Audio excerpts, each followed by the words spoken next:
দেশ জুড়ে নির্বাচনী প্রচারণায় বিএনপির প্রার্থীরা তারেক রহমানের বিরুদ্ধে আচরণবিধি লঙ্ঘনের অভিযোগ প্রোপাগান্ডা, বললেন রিজভী। দেশে ন্যায় বিচার প্রতিষ্ঠায় প্রতিজ্ঞাবদ্ধ জামায়াত, মন্তব্য আমিরের। জুলাই শহীদদের পরিবারকে মাথার তাজ করে রাখার অঙ্গীকার। নির্বাচনী ইশতেহারে সিন্ডিকেট মুক্ত বাজারের প্রতিশ্রুতি চান সাধারণ মানুষ, অর্থনীতিকে দুষ্ট চক্রের প্রভাবমুক্ত করার তাগিদ। এবং শেষ পর্যন্ত টি-20 বিশ্বকাপে না খেললে বাংলাদেশের বড় আর্থিক ক্ষতির শঙ্কা, বিশাল অঙ্কের রাজস্ব হারানোর ঝুঁকি।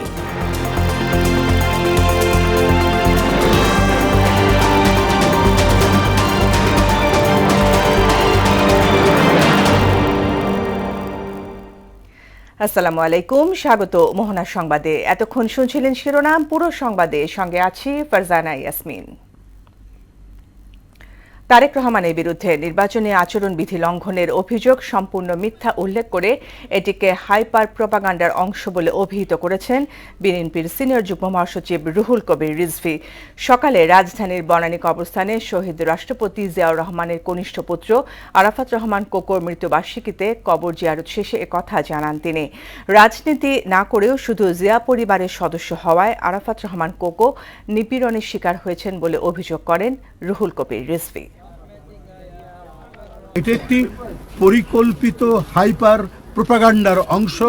জনাব তারেক রহমান তিনি তার যে ডিসেন্ট কথাবার্তা, তার যে চমৎকার বক্তব্য এবং জনগণের সাথে সম্পর্কিত এবং জনগণের সাথে মিথস্ক্রিয়ার মাধ্যমে তার বক্তব্য যে আজকে প্রশংসিত হচ্ছে, তার নেতৃত্ব যে আজকে সারা দেশের মানুষের কাছে গ্রহণযোগ্য, এটিকে মেলাইন করার জন্য, এটি জনগণের কাছে বিভ্রান্তি তৈরি করার জন্য কথা বলা। ত্রয়োদশ জাতীয় সংসদ নির্বাচনকে সামনে রেখে রাজধানীর মিরপুর 16 আসনে নির্বাচনী প্রচারণার তৃতীয় দিনে ব্যাপক গণসংযোগ চালিয়েছেন বিএনপি মনোনীত ধানের শীষের প্রার্থী আমিনুল হক। সকালে মিরপুর 6 নম্বর এলাকার ট ব্লকের বিভিন্ন অলিগলি প্রদক্ষিণ করে তিনি সাধারণ মানুষের দ্বারে দ্বারে যান এবং ভোট প্রার্থনা করেন। এ সময় মাদক মুক্ত, চাঁদাবাজ মুক্ত সমাজ গড়ার অঙ্গীকার করেন আমিনুল হক। এলাকার সাধারণ মানুষ বাসাবাড়ি থেকে বেরিয়ে আমিনুল হককে ফুল দিয়ে বরণ করে নেন। এই এলাকার সমস্যাগুলো আমরা ইতিমধ্যে আমি চিহ্নিত করেছি ইনশাআল্লাহ, এবং আপনারা সকলেই জানেন যে বাংলাদেশ জাতীয়তাবাদী দল বিএনপি ক্ষমতার রাজনীতি করে না। বাংলাদেশ জাতীয়তাবাদী দল বিএনপি রাজনীতি করে সাধারণ মানুষকে সাথে নিয়ে আমরা আমাদের এই দেশটিতে একটি শান্তিপূর্ণ, একটি মানবিক বাংলাদেশ গড়ে তুলতে চাই। দেশ জুড়ে নির্বাচনী প্রচারণায় ব্যস্ত প্রার্থীরা। নির্বাচনী প্রচারণা খবর জানাতে আমাদের সঙ্গে যুক্ত হচ্ছেন সহকর্মী হুমায়ুন কবির। হুমায়ুন, ঢাকা 16 আসনে প্রচারণার চিত্র আমাদের জানাবেন।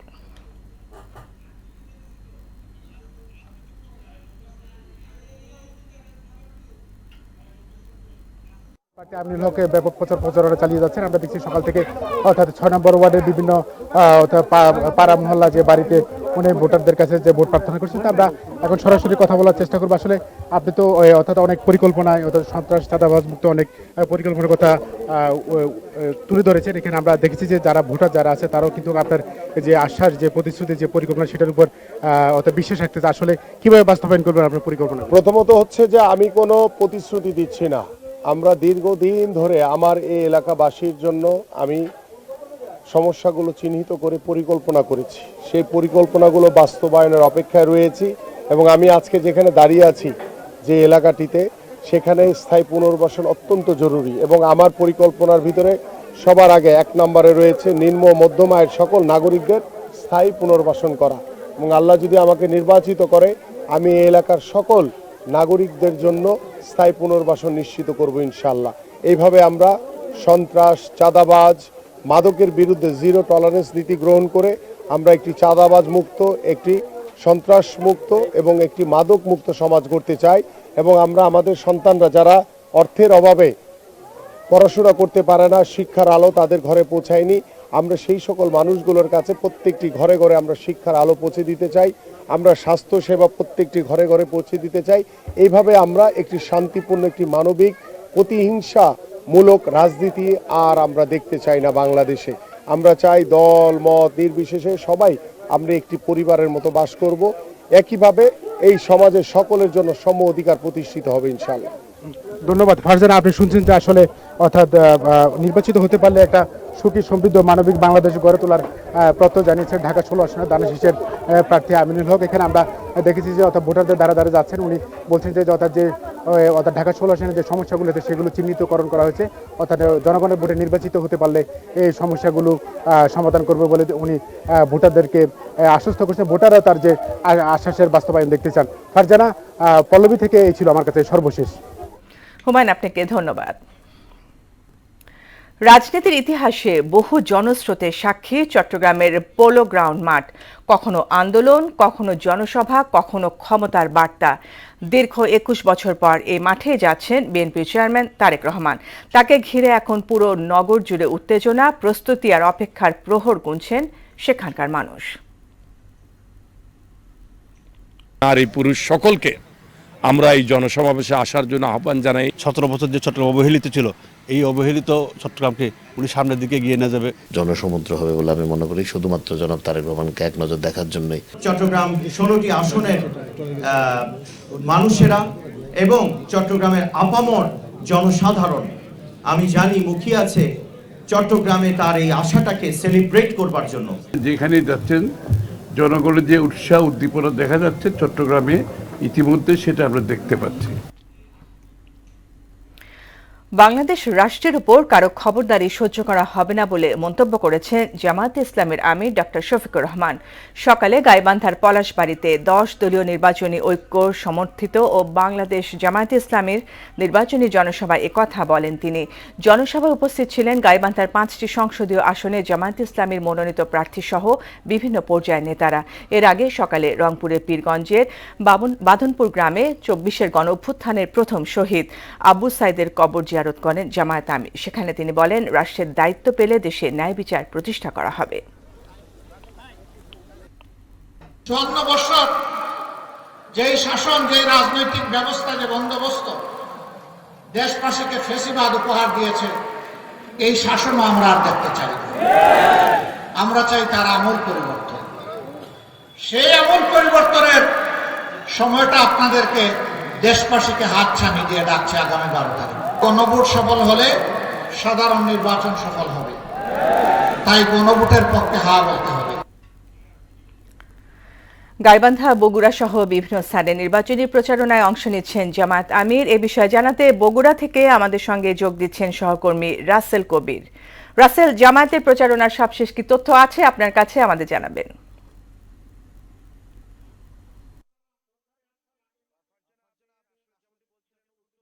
উত্তরবঙ্গের কয়েকটি জেলা সফর শেষে সর্বশেষ পলাশবাড়ির পরে কিছুক্ষণ আগে জামায়াত ইসলামের আমির শফিকুর রহমান বগুড়ার ঐতিহাসিক আলতাবুন্নেসা খেলার মাঠে কিন্তু আসলে বক্তব্য রাখছেন, আমরা যেমনটি দেখছি। এবং আসলে আলতাবুন্নেসা খেলার মাঠে বক্তব্য শুরুতেই আসলে তিনি যেমনটি বলছিলেন যে হা ভোটের পক্ষে কিন্তু তিনি, আমরা দেখছিলাম যে আসলে হা ভোটের পক্ষে কথা বলে কিন্তু উনি বক্তব্য শুরু করেছেন। এবং একটু যদি বলি, আসলে আজকের এই আলতাবুন্নেসা খেলার মাঠের স্টেজে আমরা দেখেছি কেন্দ্রীয় জামাতের সহ জেনারেল সেক্রেটারির পাশাপাশি ছাত্র শিবিরের সাধারণ সম্পাদক এবং বগুড়ার যে 7টি সংসদীয় আসন আছে, 7টি সংসদীয় আসনে যারা এবার ত্রয়োদশ জাতীয় সংসদ নির্বাচনে প্রতিদ্বন্দ্বিতা করছেন, আমরা কিন্তু তাদেরকে আসলে দেখতে পেয়েছি। এবং তারাও কিন্তু আসলে এখানে বিভিন্ন আলোচনা করেছে, কেন্দ্রীয় নেতৃবৃন্দ আলোচনা করেছে। এবং আসলে এখন আলোচনা করছে ডক্টর শফিকুর রহমান। আমরা দেখছি আসলে তার আলোচনা একটু আমরা শোনানোর চেষ্টা করছি। বিশেষ করে মায়েদের ব্যাপারে একটা স্পর্শ বার্তা দিতে চাই। মায়েদের ইজ্জতের মূল্য আমাদের জীবনের চেয়ে বেশি। আসলে এইভাবে প্রায় আমরা দেখেছি প্রায় 10 মিনিট কিন্তু অলরেডি আলোচনা করে ফেলেছেন। এবং এখন আমরা দেখছি সে আসলে দিক নির্দেশনা দিচ্ছেন কর্মীদেরকে, তারা সামনের এই ত্রয়োদশ সংসদ নির্বাচনে কিভাবে কর্মীরা কাজ করবে, তাদের দিক নির্দেশনা কি হবে, এগুলো কিন্তু ডক্টর শফিকুর রহমান এই মঞ্চ থেকে বলছেন এমনটি। আমরা আসলে এমনই কিন্তু আসলে দেখতে পাচ্ছি যে তার দিক নির্দেশনা, এই দিক নির্দেশনাগুলোর মধ্য দিয়ে নেতৃবৃন্দ এখান থেকে তাদের গাইডলাইন নিয়ে যাবে এবং সামনে যে কয়েকদিন বাকি আছে, এই সামনে কয়েকদিন, এই বাকি কয়েকদিন তারা কিভাবে কাজ করবে এবং তাদের 60টি আসনে তারা বলছে এই 60টি আসনে এবার তারা জিততে চায়, এই 60টি আসনে দাঁড়িপাল্লা বিজয় করার জন্য নেতাকর্মী তারা দিক নির্দেশনা দিচ্ছেন এবং এই দিক নির্দেশনা নিয়ে সামনের দিনে নেতাকর্মীরা কিন্তু কাজ করবে এমনটি আমরা শুনতে পাচ্ছি। এই ছিল বগুড়ার আলতাপুরস্তা খেলার মাঠ থেকে ডক্টর শফিকুর রহমানের সভাস্থল থেকে সর্বশেষ। রাসেল, আপনাকে ধন্যবাদ। ভোটারদের মন জয় করতে তাদের দাঁড়ে দাঁড়ে ছুটে বেড়াচ্ছেন সব রাজনৈতিক দলের প্রার্থী ও স্বতন্ত্ররা। নির্বাচনী গণসংযোগের আরো খবর জানাতে এই মুহূর্তে নারায়ণগঞ্জ থেকে যোগ দিচ্ছেন সহকর্মী আজমির ইসলাম। আজমির, প্রচারণা চিত্র কেমন দেখছেন আমাদের জানাবেন। নারায়ণগঞ্জে কিন্তু 5টি আসনে নামে বসছে। এবার কিন্তু বিএনপি এবং জামাত, এনসিপি এবং অন্যান্য দলের প্রায় 47 জন প্রার্থী তারা প্রতিদ্বন্দ্বিতা করছেন। তারা সকাল থেকে রাত পর্যন্ত কিছু বিভিন্ন স্থানে গণসংযোগ, উঠান বৈঠক এবং মত বিনিময় সভা করে ভোটারদের কাছে নানান প্রতিশ্রুতি দিচ্ছেন। তবে নারায়ণগঞ্জের ভোটাররা কিন্তু এবার সচেতন। তারা কথার ফুলের জুড়ি নয়, তারা বাস্তবে যারা উন্নয়ন করবে তাদেরকেই তারা নির্বাচিত করবেন বলে আমাদেরকে জানিয়েছেন। আমরা যদি কয়েকজন ভোটারের সাথে কথা বলি, তারা কেমন প্রার্থী চায়। অসংখ্য ধন্যবাদ। আপনারা জানেন যে আসলে আমাদের নারায়ণগঞ্জে অনেক সমস্যা রয়েছে, তার মধ্যে উল্লেখযোগ্য সমস্যা হচ্ছে বেকারত্ব।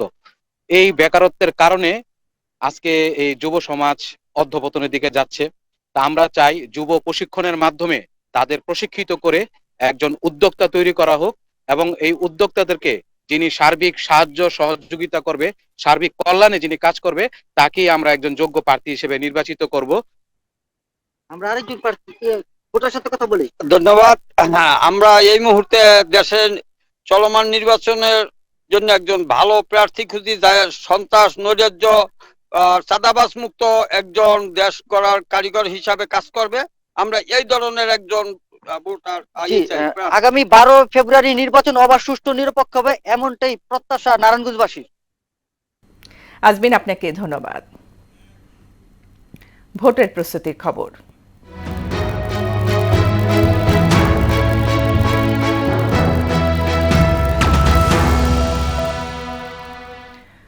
জাতীয় নির্বাচনের ডামাডোল নিয়ে আমাদের বিশেষ আয়োজন ভোটের মোহনায়।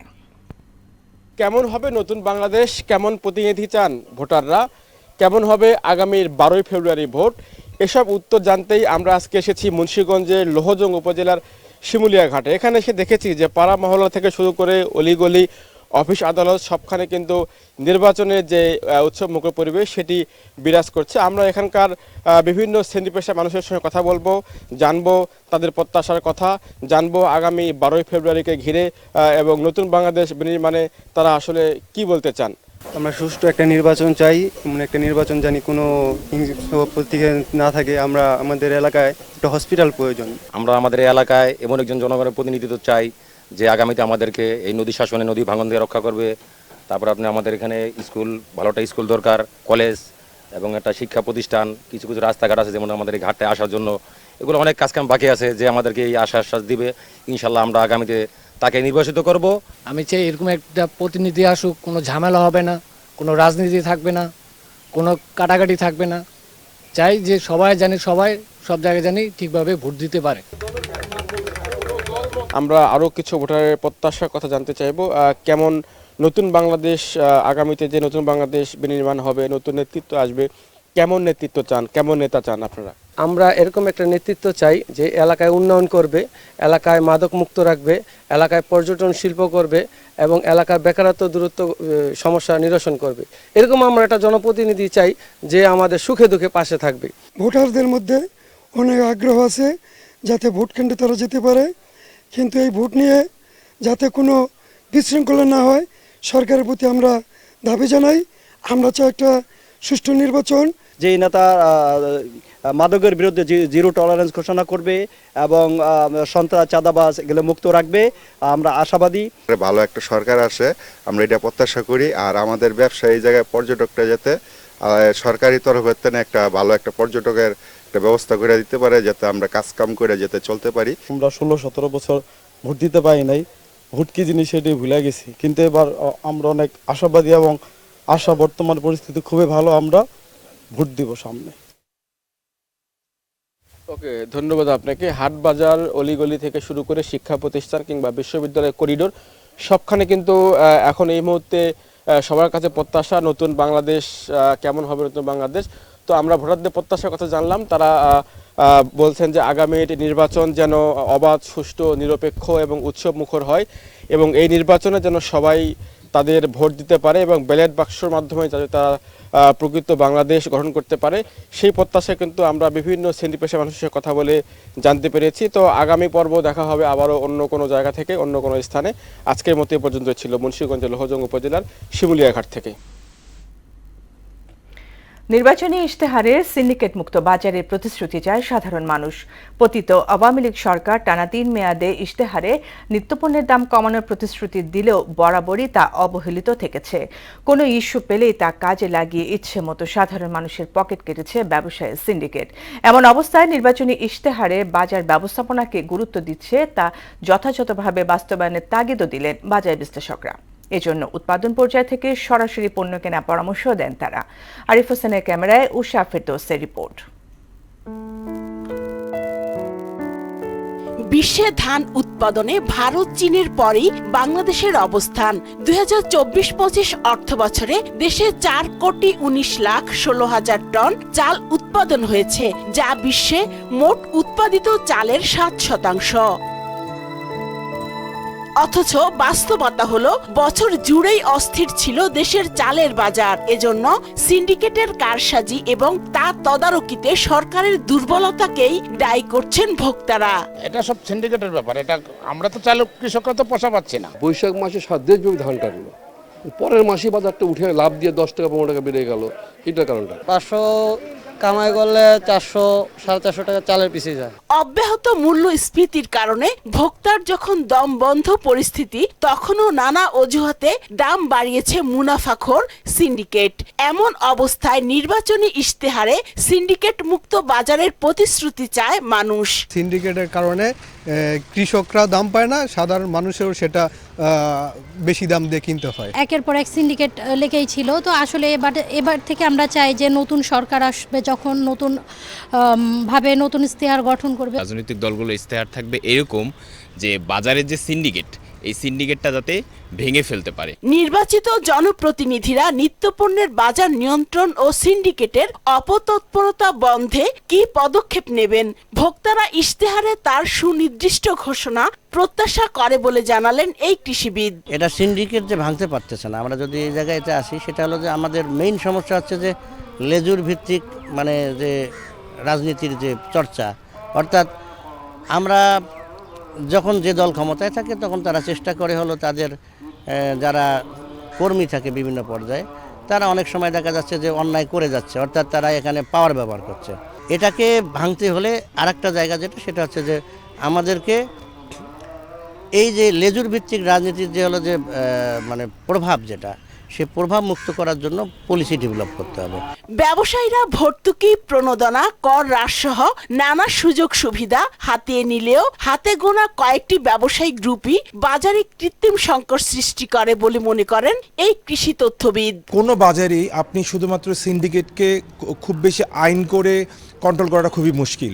যদি না সে অবৈধভাবে কোনো মজুত করে থাকে, গভর্নমেন্টের রুলস আছে, সেই অনুযায়ী কিন্তু আপনি তাদের বিরুদ্ধে ব্যবস্থা নিতে পারবেন। আমাদের আসলে বাজার মনিটরিংয়ের ঘাটতি আছে, ড্যামের জনগণের সংকট আছে, তাদের দক্ষতারও সংকট আছে। সংকট উত্তরণে নির্বাচনী ইশতেহারে সুনির্দিষ্ট প্রতিশ্রুতি এবং তার কার্যকর বাস্তবায়ন জরুরি বলে মনে করেন বিশেষজ্ঞরা। উষা ফেরদৌস, মোহনা সংবাদ, ঢাকা। টি-20 বিশ্বকাপ প্রসঙ্গ। টি-20 বিশ্বকাপে ভারতে গিয়ে না খেলার সিদ্ধান্তে অনড় বাংলাদেশ। যদিও এই সিদ্ধান্ত বাংলাদেশ ক্রিকেটকে নিয়ে যেতে পারে বড় ধরনের আর্থিক ও কূটনৈতিক সংকটে। বার্তা সংস্থা পিটিআর তথ্য অনুযায়ী বিশ্বকাপে অংশ না নিলে প্রায় $2,70,00,000, যা বাংলাদেশি মুদ্রায় প্রায় 330 কোটি টাকার বেশি আয় হারাতে হতে পারে। বিস্তারিত জানাচ্ছেন হৃদয় ইসলাম রোমান। আন্তর্জাতিক ক্রিকেট কাউন্সিলের সাথে কয়েক দফায় বৈঠক ও নানা নাটকীয়তার পর বাংলাদেশ ক্রিকেট বোর্ড ও অন্তর্বর্তীকালীন সরকার ভারতের মাটিতে বিশ্বকাপ না খেলার সিদ্ধান্ত নিয়েছে।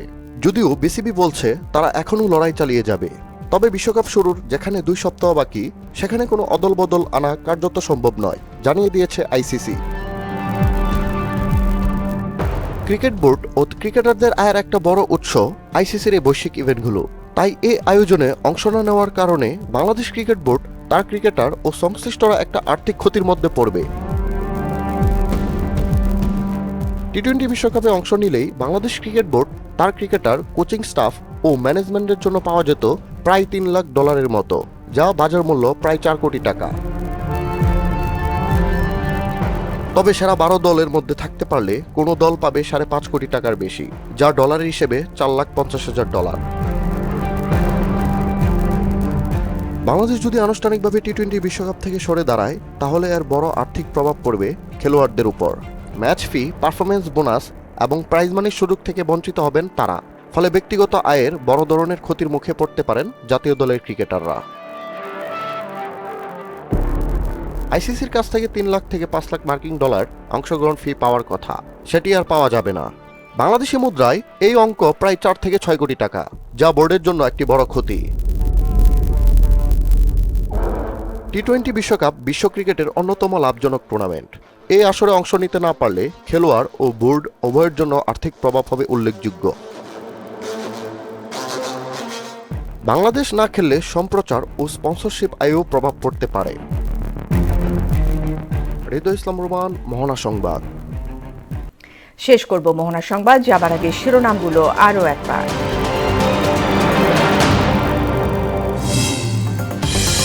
দেশ জুড়ে নির্বাচনী প্রচারণায় বিএনপি প্রার্থীরা তারেক রহমানের বিরুদ্ধে আচরণবিধি লঙ্ঘনের অভিযোগ প্রোপাগান্ডা, বললেন রিজভী। দেশে ন্যায় বিচার প্রতিষ্ঠায় প্রতিজ্ঞাবদ্ধ জামায়াত, মন্তব্য আমিরের। জুলাই শহীদদের পরিবারকে মাথার তাজ করে রাখার অঙ্গীকার। নির্বাচনী ইশতেহারে সিন্ডিকেট মুক্ত বাজারের প্রতিশ্রুতি চান সাধারণ মানুষ, অর্থনীতিকে দুষ্ট চক্রে প্রভাবমুক্ত করার তাগিদ। এবং শেষ পর্যন্ত টি-20 বিশ্বকাপে না খেললে বাংলাদেশের বড় আর্থিক ক্ষতির শঙ্কা, বিশাল অঙ্কের রাজস্ব হারানোর ঝুঁকি।